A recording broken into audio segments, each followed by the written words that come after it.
What's up, everybody? This is Craig Harris, in charge of all things Nintendo at IGN. Yep, and it's Mark Bozon out of the LA office with our powers combined this time. Yeah, it's actually convenient that you're up here because today Nintendo's released a new trailer for The Legend of Zelda Spirit Tracks. Yep. And I thought we'd kind of scrub through it and point out some of the things that we've learned about the game that comes out in December. You actually had a chance to go hands-on with it, so you can drop some knowledge bombs on us. Exactly. So the things that we already know about it is this is a sequel to Phantom Hourglass, which came out a couple years ago. And in that game, you kind of are a pirate and you sail the open seas. But in this game, you're not sailing the open seas, you're riding the rails on the train. Yeah, a little bit of a warning though, you get about 99% less Link in a cute train conductor outfit. Exactly. This time it's only right there, so This is the very beginning, you're not in your garb yet, Yeah. but you're heading down the tracks to the Spirit Tower where things are going not so right.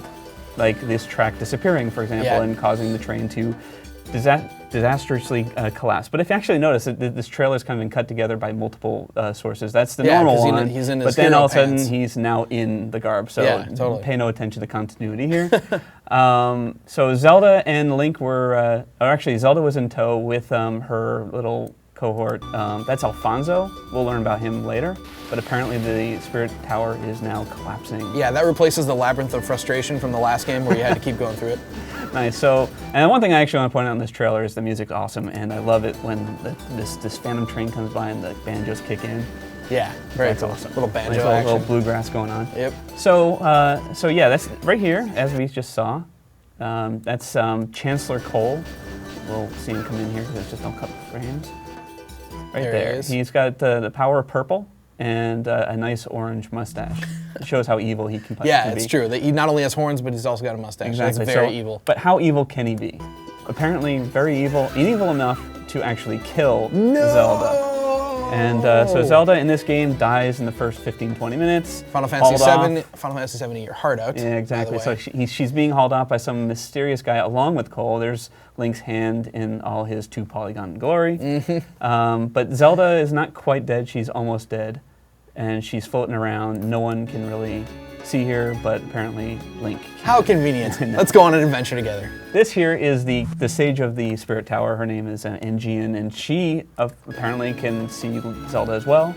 And she says, hey, fix things, go with Link, Yep. and do what you can to fix things. She says, guess what? You're a game mechanic now. Yeah, Get going. Exactly. So what can a ghost possibly do to help Link? And this right here shows that actually quite a lot. In the Bullet Time Savior event, she Yeah. swoops into the the Phantom Knight there. And Yeah, so now she is actually partnered with you. This is the first time that Zelda and Link work together.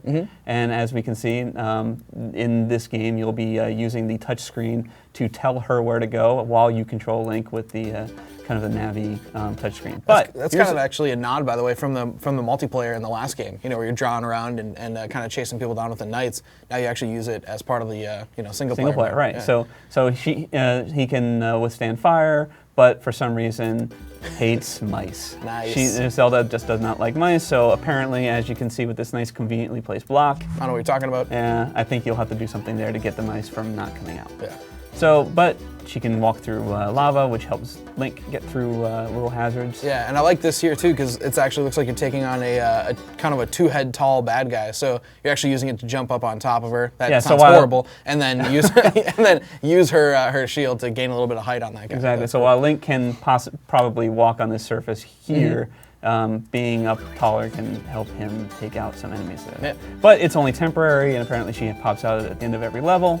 And now we're back to the regular Link gameplay. But Nice. as we can see right here, there's a new weapon in place. Link Deanna Jones, baby. There we go. And it's not just a whip. Look at the upper right there. It's kind of a snake thing. Yeah, that's awesome. And Snake whip for the win. It can actually take out enemies. It can pull on things far away. But then we also got a weapon here that it's this whirlwind, where you aim at things and you blow into the microphone. You send out a tornado, which can blow keys off of pedestals for access. Yeah, confirmed. You can also shout, "I'm playing Nintendo DS" if you're in a crowded area. Love that. And that'll work too. So, of course, like any Zelda game, there are some enemies that require a little bit more strategy than just whacking. And apparently in this game, there is an inflatable bat that needs to be taken out with the boomerang. Everybody knows inflatable bats are taking out my flaming boomerangs. Exactly. So it doesn't take much. Now here, This is interesting. This is not the Triforce, as you can notice, because it's not gold, but this is actually the Tears of Light. Now here, I'm going to scrub all the way back to where...